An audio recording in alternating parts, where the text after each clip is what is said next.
Dans le canton de Soleure, la centrale nucléaire de Gösgen. C'est ici que 13% de l'électricité suisse est habituellement produite. Mais depuis quelques mois, plus un seul kilowattheure n'en sort car la centrale est à l'arrêt en raison d'une faiblesse de dimensionnement dans les systèmes de vapeur. Nous profitons de cette occasion exceptionnelle pour entrer dans la tour de refroidissement en compagnie d'Amédée Murisier, président de la centrale. Pour assurer la sécurité dans tous les cas de la centrale, ce système est en train d'être renforcé. Les travaux arrivent à terme maintenant. Un problème sans gravité, mais qui a coûté cher aux investisseurs. Ça représente une perte nette pour les actionnaires de la centrale, pour les investisseurs, effectivement. On a pu le voir, par exemple, chez Alpiq dans les résultats annuels 2025. Une perte nette, mais de quel montant parle-t-on exactement ? Pour tous les actionnaires de la centrale de Gösgen, on parle facilement d'un demi-milliard qui manque. Un demi-milliard de perdus, une centrale nucléaire à l'arrêt, ça coûte cher. Alors, à quand le prochain site de production atomique en Suisse ?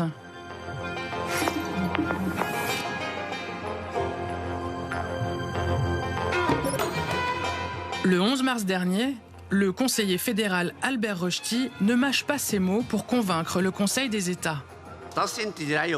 Il y a 3 options. Soit on importe de l'électricité, soit on construit des centrales à gaz, soit on construit des centrales nucléaires. Ceux qui sont contre l'atome doivent accepter que la Suisse soit beaucoup plus dépendante de l'étranger. Le résultat est sans appel. Avec 26 voix contre 12, la Chambre haute adopte le contre-projet à l'initiative Stop au Blackout qui ouvre la possibilité de construire à nouveau des centrales nucléaires en Suisse. Quelques jours plus tard, le conseiller fédéral est invité sur le plateau de nos confrères de Rundschau. Et s'il a réussi à faire accepter son projet, une nouvelle centrale n'est pas près de voir le jour. À quand la prochaine centrale nucléaire en Suisse ? Il ne s'agit pas de construire une nouvelle centrale nucléaire, ça va durer. Il s'agit maintenant tout d'abord de mettre la possibilité d'avoir l'option pour le nucléaire. Alors on veut que biffer la France dans la loi concernée, la phrase qui interdit les centrales nucléaires. Pour l'instant, la construction de nouvelles centrales nucléaires sans subvention publique ou soutien étatique est jugée quasiment impossible.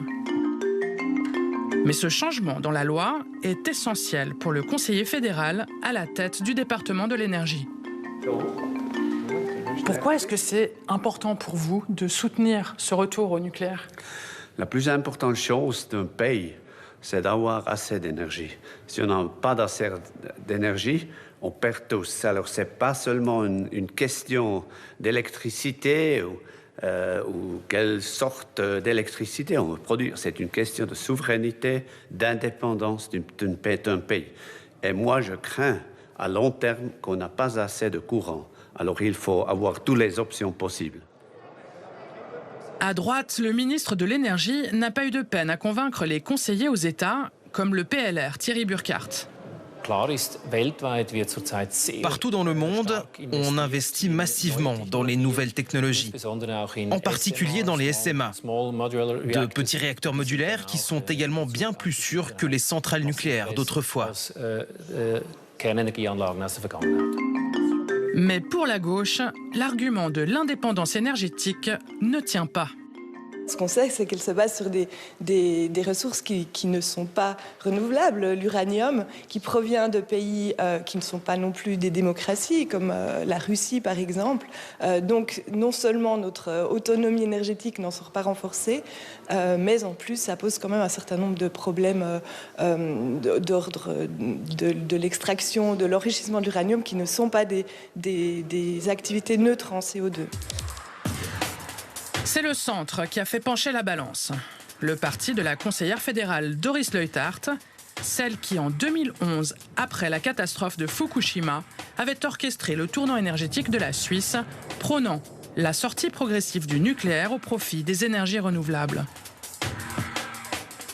Techniquement, c'est possible, économiquement, c'est possible, et c'est aussi une chance pour le pays, pour un changement dans notre politique énergétique.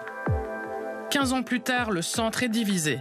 Si une partie des élus est restée fidèle à la ministre de l'époque, d'autres ont choisi le pragmatisme. Les forces hydrauliques sont bloquées, les éoliens sont bloqués, les solaires alpins sont bloqués. Alors, quand on va faire de la politique responsable, on doit donner un chemin faisable. Le chemin faisable est augmenter nettement et très vite les énergies renouvelables. On ne voulait pas ça. Il n'y a pas une autre solution que les centrales nucléaires. Et il y a 15 ans, le peuple avait voté l'interdiction de construire de nouvelles centrales. Alors, comment ce retournement de situation est-il accueilli dans la rue ? C'est moins cher que la plupart des autres énergies. Et puis, on a assez d'atomes sur Terre pour toute l'énergie dont on a besoin. Le peuple a dit qu'il voulait sortir du nucléaire. On l'a décidé. Donc le Parlement ne devrait pas revenir là-dessus. Un pari sur l'atome validé par les politiques. Cette décision ferait-elle les affaires des industriels ? Retour à Gösgen. La décision ou pas de construire ou d'investir dans de nouvelles centrales, elle ne se pose pas, effectivement. Notre priorité, c'est la sécurité et l'exploitation des centrales actuelles. Même son de cloche du côté d'Axpo, autre acteur majeur du paysage énergétique suisse. Axpo salue la contre-proposition indirecte du Conseil fédéral et soutient l'ouverture technologique, mais aucun nouveau projet de construction n'est actuellement à l'étude chez Axpo.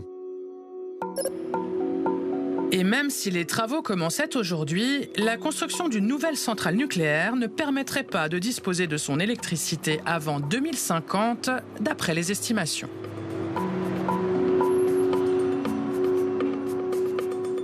Mais ce retour en grâce de l'atome inquiète les militants de Greenpeace qui préparent un voyage à Tchernobyl pour les 40 ans de la catastrophe. Ils veulent amener des équipes de journalistes pour leur montrer la situation en fait, sur place, 40 ans après l'accident, avec ce confinement qui a été attaqué par un drone russe. La guerre en Ukraine, l'attaque des Russes sur Tchernobyl, c'est de nouvelles fuites radioactives et des milliards partis en fumée. Aucune centrale nucléaire au monde n'est conçue pour résister à un acte belliqueux, un acte de guerre. Et je suis étonné qu'en Suisse, alors qu'on est en train d'investir dans les budgets de l'armée, de se réarmer en prévision d'un possible conflit, on ne discute pas de la sécurité des centrales, alors qu'il y a une vulnérabilité extrême en cas de guerre à ce niveau-là. Et puis, il y a la question des déchets. Pour l'instant, le stockage intermédiaire se fait sous haute surveillance dans une halle à Würenlingen. Mais la Confédération prévoit un site de stockage en profondeur dans la région de Zurich, ce qui n'est pas sans inquiéter les écologistes. Le principal problème, c'est la durée en fait, du stockage. Parce que même la NAGRA en Suisse nous dit que ce sera au minimum 200 000 ans de stockage de ces déchets nucléaires. Et donc on fait des recherches, on fait des expériences, on fait des essais, mais sur des échelles de temps beaucoup plus limitées, quelques années, peut-être quelques dizaines d'années. Et donc c'est impossible actuellement de prévoir le comportement de ces déchets hautement toxiques sur une durée aussi longue. Ces recherches, ces expériences se font notamment en Suisse, dans le Jura, dans un laboratoire à quelques centaines de mètres de profondeur. Avec le géologue Christoph Nussbaum, on explore les entrailles de la Terre. On est ici dans le laboratoire du Mont-Terrier à Saint-Ursanne. On se trouve à 300 mètres de profondeur. Ici, rien de radioactif, mais des analyses très poussées. Les scientifiques étudient la couche de roches argileuses, futur cercueil des déchets radioactifs. Alors, le concept suisse actuel développé est dit multibarrière. Ça veut dire que vous avez d'abord de l'acier avec une épaisseur de l'ordre de 15-20 cm. Et ensuite, vous avez ce matériau de remplissage qu'on appelle la bentonite. La bentonite, c'est ce qu'on utilise pour les litières à chat. la cendre volcanique très absorbante. Et finalement, vous avez la roche ici, qui est l'argile-opalinus, qui est la barrière naturelle.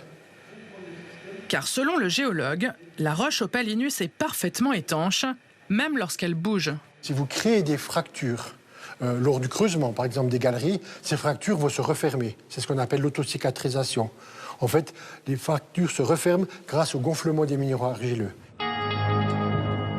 Le laboratoire du Monterrey est un consortium international en collaboration avec 22 partenaires, dont la NAGRA, la Société nationale pour le stockage des déchets nucléaires. Je pense qu'après 30 ans de recherche, on peut dire que la roche argileuse, en tant que barrière naturelle, elle remplit vraiment toutes ses fonctions d'isolation, d'imperméabilité. Ça, je crois qu'on peut vraiment le dire. On a des centaines de rapports, de publications scientifiques, etc. Les questions d'approvisionnement énergétique et d'indépendance sont cruciales et demandent des réponses. Le Conseil des États a voté pour l'atome. Bientôt, ce sera au Conseil national de se prononcer. Et plus tard, sans doute, au peuple.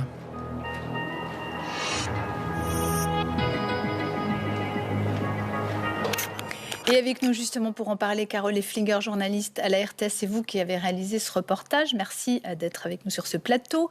Avec nous également Mathieu Ursin, enseignant-chercheur au laboratoire de physique des réacteurs à l'EPFL, l'École Polytechnique Fédérale de Lausanne. Merci d'avoir accepté notre invitation.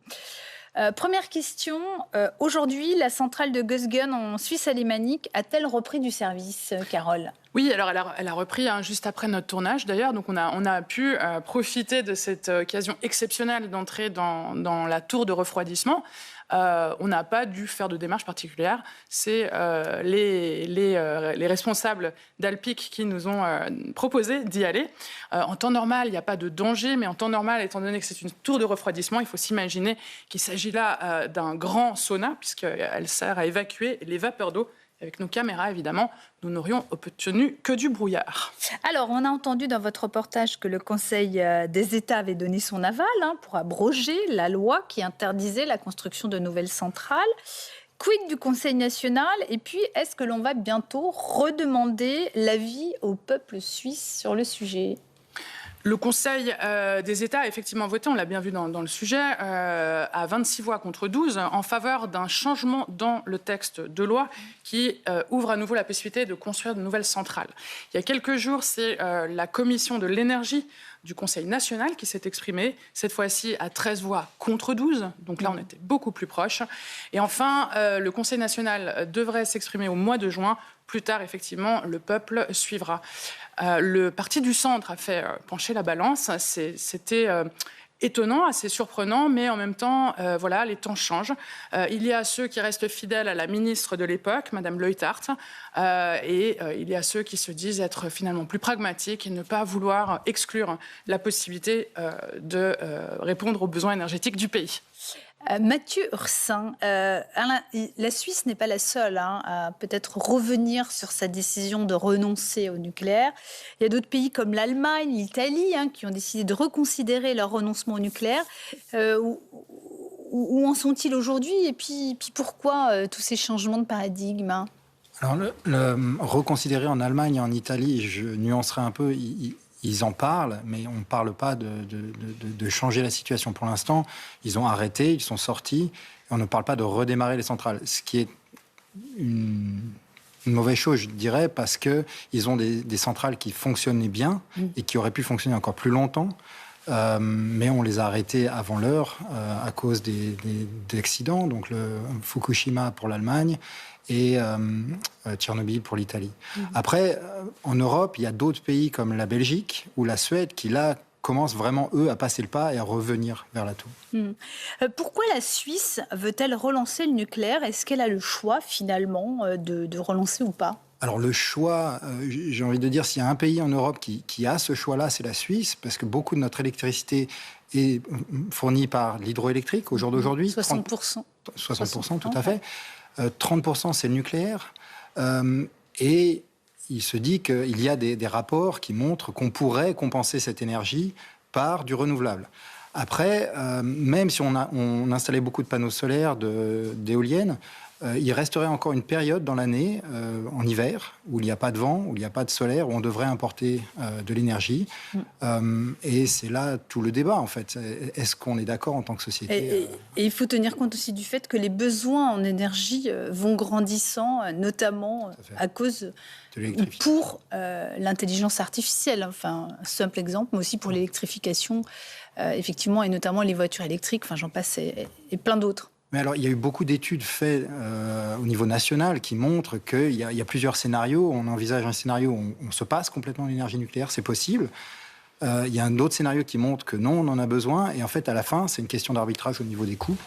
Parce que quand on installe du renouvelable, il faut qu'on ait des capacités alternatives pour pouvoir compenser quand il n'y a pas de solaire ou d'éolien, et donc c'est du gaz. Et donc il faut qu'on ait beaucoup plus de capacités installées, des réseaux plus divers et plus étendus.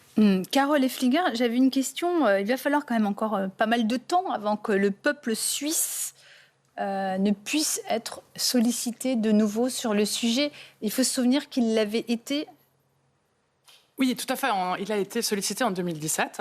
À cette époque, on était quelques années après Fukushima. Donc après tout le travail qu'avait fait l'ancienne ministre de l'énergie, Mme Leuthard, en faveur des renouvelables et pour l'interdiction de la construction de nouvelles centrales. 15 ans après Fukushima, presque 10 ans après le vote, le peuple sera certainement sollicité à nouveau. La question, c'est est-ce que les temps ont changé? Est-ce qu'au-delà de l'augmentation des besoins en énergie, est-ce que l'oubli peut-être fait aussi partie? C'est des choses qu'on verra effectivement dans le vote du peuple dans quelques temps. Et c'est le peuple qui arbitrera, bien sûr.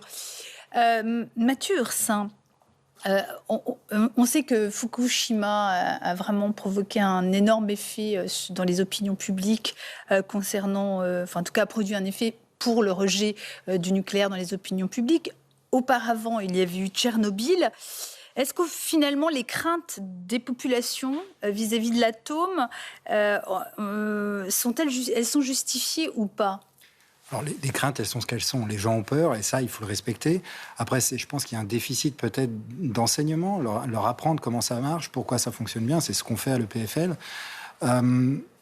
J'ai vécu Fukushima en direct, c'est-à-dire j'ai vu ces vidéos d'explosion et ça m'a marqué aussi. Par contre, il faut regarder un peu les faits. Factuellement, en termes de morts avérées par kilowattheure, c'est une énergie, le nucléaire, qui est au même niveau que les renouvelables. Donc après, en effet, ces accidents nucléaires, ils font beaucoup d'effets. Si vous voulez, c'est comme, je prends l'avion, j'ai peur de tomber, mais c'est beaucoup moins dangereux de prendre la voiture. Et pourtant, en voiture, je la prends tous les jours et j'ai pas cette peur-là. En fait, je pense que on a un peu cet effet-là avec le nucléaire. Vous voulez dire que le danger est moins important que les craintes que l'on peut avoir, c'est ça? C'est un cas d'école à ce niveau-là. Est-ce que les nouvelles générations de réacteurs, on peut les considérer comme plus fiables, moins accidentogènes Alors, elles sont designées dans ce but. Après, jusqu'au jour d'aujourd'hui, ça reste quand même des réacteurs en papier, dans le sens où il n'y a personne qui a déjà construit un de ces réacteurs pour produire autant de puissance, pour produire la puissance. Mais il y a plein de gens aux États-Unis qui développent des concepts, qui vont les installer. En Suisse aussi, on a au Polscher Institute, on est en train de regarder si on peut construire une expérience qui nous amènerait plus près de ces nouveaux réacteurs. Donc, ils sont petits, modulaires, ce qui permet de réduire le danger en termes de financement. Et aussi, ces SMR sont basés sur des principes physiques qui sont intrinsèquement sûrs. C'est-à-dire dans le sens où la physique nous aide, on n'a pas besoin qu'un opérateur appuie sur le bon moment appuie sur le bon bouton au bon moment. Donc on se base sur 40 ans d'expérience, si vous voulez, des réacteurs qu'on utilise au jour d'aujourd'hui et qu'on essaye de développer quelque chose de mieux. Après, ce reste des réacteurs en papier. Carole Efflinger, j'ai posé la question à Mathieu Ursin concernant le changement de paradigme suisse. Vous, comment vous l'expliquez, ce fait de ne plus renoncer finalement, ou de peut-être plus renoncer au nucléaire? C'est un peu ce que j'évoquais tout à l'heure sur votre précédente question, c'est-à-dire est-ce qu'il y a une part d'augmentation de l'électricité qui justifierait la peur d'en manquer et qui donc du coup pousserait les gens à relancer ou en tout cas à s'ouvrir à nouveau à l'éventualité du nucléaire? Est-ce qu'il y a une part d'oubli sur les différentes catastrophes et leurs conséquences? À ce stade, c'est difficile à dire, mais il doit y avoir effectivement certains de ces facteurs qui font partie de la réflexion. Ouais. Et à l'issue de votre reportage, est-ce que vous pensez qu'on pourrait subvenir aux besoins énergétiques de la Suisse, des Suisses et des Suissesses, sans le nucléaire? Mathieu a répondu à la question précédemment. Moi, j'ai posé la question au directeur de la centrale de Gösgen, M. Amédée Murissier, qui me disait que théoriquement et technologiquement, oui, c'était tout à fait possible. Lui faisait plutôt part de ces projets bloqués, en fait, ces projets hydrauliques et éoliens, qui sont souvent font l'objet d'opposition et donc de blocage, et donc mettent du temps.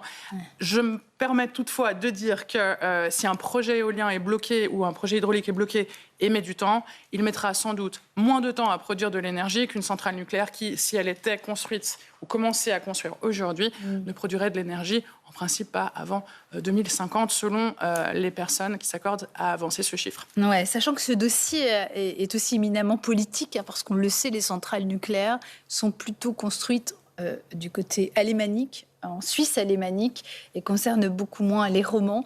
Donc c'est vrai que c'est aussi un dossier qui va faire jouer les équilibres entre alémanique et roman. C'est un aspect assez important de ce dossier.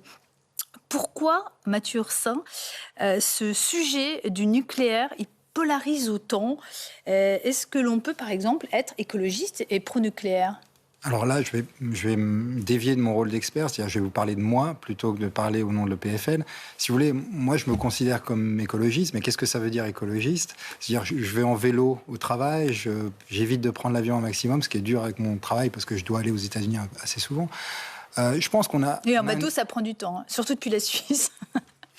On peut aller en train en bateau. Ouais.